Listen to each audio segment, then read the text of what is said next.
your remarks about ensuring that agriculture is in the pole position in these discussions, and that we highlight the climate solutions that are produced by agriculture while our producers feed, fuel, and clothe not only the country, but really the world. I proudly grew up on a farm in Quinter, Kansas. Population 800. I was a fifth generation to live in my house. My folks and my brother still run our farming operation. We raise corn, milo, wheat, had a preconditioning feed yard, spent thousands of hours on a tractor, combine, doctor and sick calves.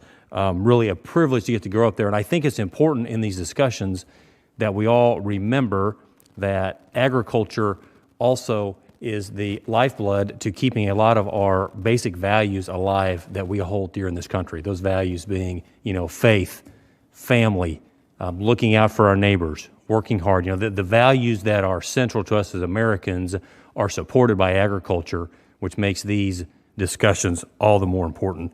I proudly represent the big 1st District of Kansas, one of the biggest ag-producing districts in the country. We are number 1 in the country on beef production. We are number 1 in the country on wheat production, number 1 on sorghum production, number 3 on corn production.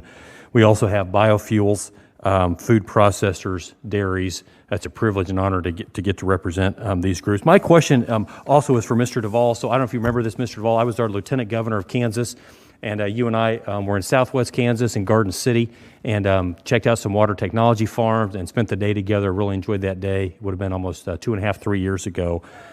One of my big takeaways, and my question will be for you, Mr. Duvall, like I said, is, and I think one thing we got to continue to highlight is we all should be encouraged to hear about the strides that American farmers and ranchers have made in addressing and mitigating carbon, especially with the reduction of agriculture's share of greenhouse gas emissions from 24% in 2010 all the way down to 10% here in 2019. So in 9 years, we've gone from 24% down to 10%. Remarkable. And I guess my question for you, Mr. Duvall, is can you explain how that reduction was made by farmers and ranchers in the U.S. in your mind, even as they continue to provide a safe, reliable, and affordable food supply? It's an amazing accomplishment. We need to keep highlighting it. And just curious to know your perspective. Many of your members were part of that. And how do we go about accomplishing that? Sure, and there's not one answer that answers that question because we talked about all of them here. The opportunity to participate in the programs through USDA that are partnerships and incentive based. Our farmers have latched onto that.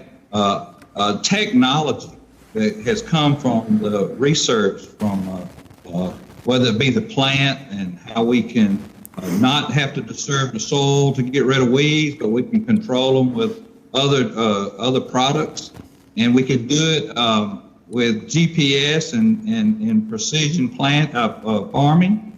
So we have just come a long way in the techniques that we use, but we can do that because of the technology.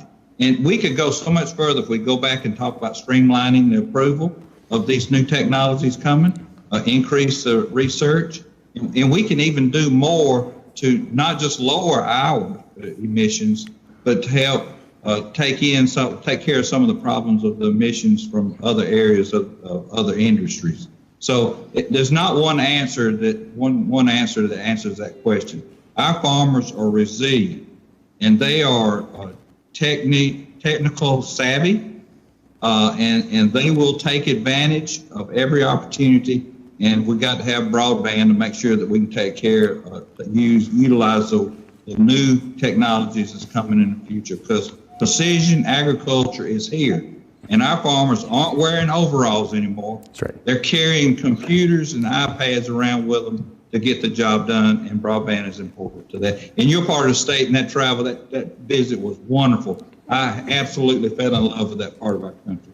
Well, glad to have you. And you really touched my next question, and that is, in my view, rural broadband has got to be part of this discussion, because to really continue to improve on carbon, we've got to have precision agriculture, and rural broadband is the technological underpinning of that. So I could not agree with you more. Mr. Duvall, thank you for all of our panelists today. Really appreciate your time, and with that, I yield back.